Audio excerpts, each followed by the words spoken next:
അപ്പോൾ നമ്മുടെ ഇന്നത്തെ പരിപാടി നമ്മൾ ഉണ്ടാക്കാൻ പോണത് ബീഫ് റോസ്റ്റാണ്. നമ്മൾ ഒരു 300 ആൾക്കുള്ള ബീഫ് റോസ്റ്റാണ് ഉണ്ടാക്കാൻ പോണത്. അപ്പോൾ നമുക്ക് വീഡിയോയിൽ നമുക്ക് ഇതിലേക്ക് ചെറുതായിട്ട് കഴിഞ്ഞാൽ തേങ്ങ ഇട്ടു, നമുക്ക് മുളക് പൊടി കൊടുക്കാം, മല്ലിപ്പൊടി, കുറച്ച് കാശ്മീരി ചില്ലി,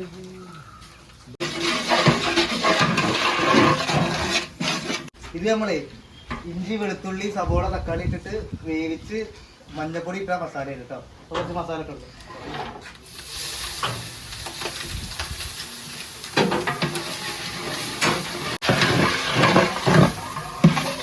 ഇത് നമ്മള് മഞ്ഞപ്പൊടിയും ഉപ്പും ഇട്ടിട്ട് ബീഫ് വേവിച്ച അതിന്റെ ബീഫിന്റെ വെള്ളമാണ് കേട്ടോ. കുറച്ച് പെരിഞ്ചീരം ഇട്ട് കൊടുക്കും, കുറച്ച് കറി മസാല ഇട്ട് കൊടുക്കും. ഇത് വേവില്ല, കുറച്ച് കുരുമുളക് ഇട്ട് കൊടുക്കും. അപ്പോൾ ഇത് 3/4 ഭാഗം വേവിച്ച് വെച്ച ബീഫാണ്. അപ്പോൾ ഇത് ഈ മസാലയ്ക്ക് ഇട്ട് കൊടുക്കുന്നത്.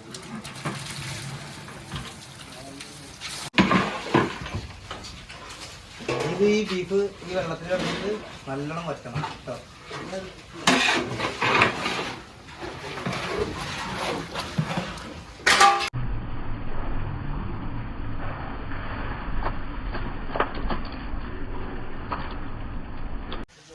അപ്പൊ നമ്മുടെ ബീഫ് റോസ്റ്റ് റെഡി ആയിട്ടുണ്ട്.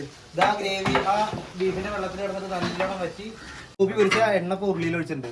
ഇനി അതിലേക്ക് നമുക്ക് സബോള ഇട്ട് കൊടുക്കാം.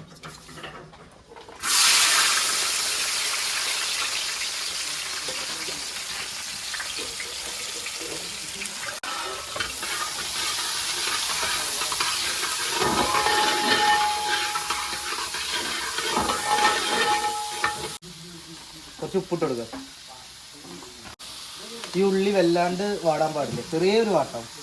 അതിലേക്ക് നമുക്ക് കുറച്ച് ക്യാപ്സിക്കം ഇട്ട് കൊടുക്കാം.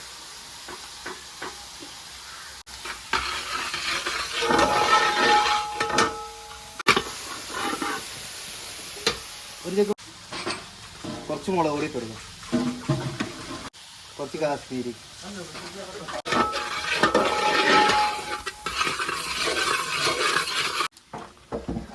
കുറച്ച് സോയാ സോസ് ഒഴിച്ചെടുക്കാം, കുറച്ച് ടൊമാറ്റോ സോസ്,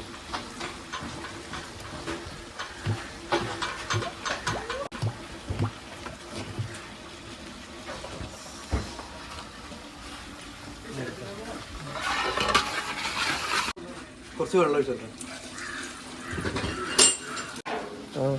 കുറച്ച് കുരുമുളക് ഇട്ട് കൊടുക്കാം. അപ്പോൾ നമുക്ക് പൊരിച്ച് വെച്ചിട്ടുള്ള ചില്ലി ഇടാം. ഇതില്ല ചില്ലി ഗോപി,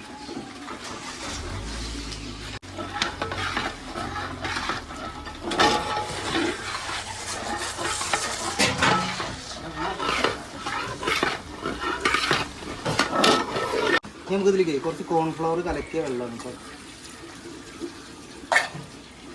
ഇത് ഒഴിച്ചാൽ ഒന്നും കൂടി തിക്കാവും. ആ മസാല കറക്റ്റായിട്ട് ആ ഫ്ലവറിലൊക്കെ പിടിക്കും. കുറച്ച് സെല്ലറി സ്പ്രിംഗ് ഓണിയനോട്,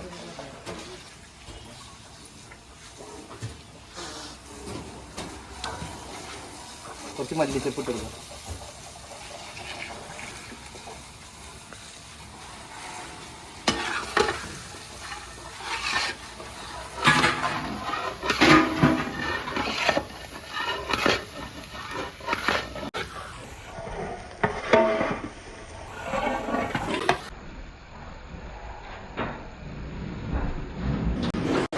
അപ്പോൾ ഇതൊക്കെ വളരെ എളുപ്പത്തിൽ നമുക്ക് വീട്ടുകളിൽ ഉണ്ടാക്കാൻ പറ്റിയൊരു റെസിപ്പിയാണ്. ഇത് അത്ര വലിയ ബുദ്ധിമുട്ടൊന്നുമില്ല. അപ്പോൾ നിങ്ങൾ എന്തായാലും വീട്ടിൽ ഉണ്ടാക്കി നോക്കുക, എന്നിട്ട് അഭിപ്രായം പറയുക. അപ്പോൾ നമ്മുടെ വീഡിയോ ഇഷ്ടപ്പെടുകയാണെന്ന് വെച്ചാൽ എന്തായാലും സബ്സ്ക്രൈബ് ചെയ്യുക, ബെല്ലൈക്കൺ അമർത്തുക, ലൈക്ക് ചെയ്യുക.